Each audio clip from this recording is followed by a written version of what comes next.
tu na kan na sa ding hi leichet gan the na gama hen war gama chumi trail ba am lo ding hen in khatong kan sa sa hi tan hiong le tu na hi za chum bet khana lit to abis kan kop ding a hi in he chun kan sa ding hi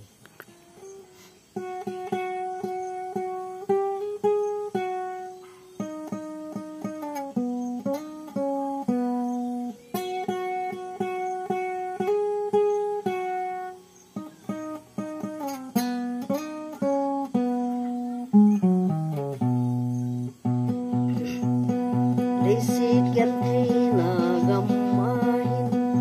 nung mo na ding inay puri chung pa thiên sim ko pinom chu on hun kal ka nga len nge zi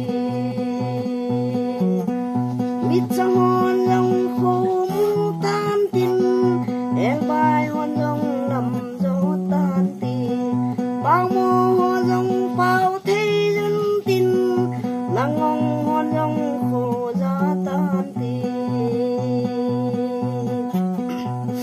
pakai simwan ko pinoma nung mon ho jong ta lo ding nulo palo ta lo ding mei thai chaka ta lo ding mit chang hon long ko tan tin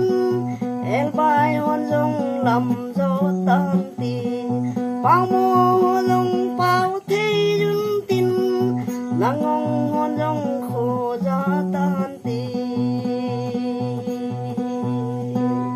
ka ki pai pathian thang wai nam ta hen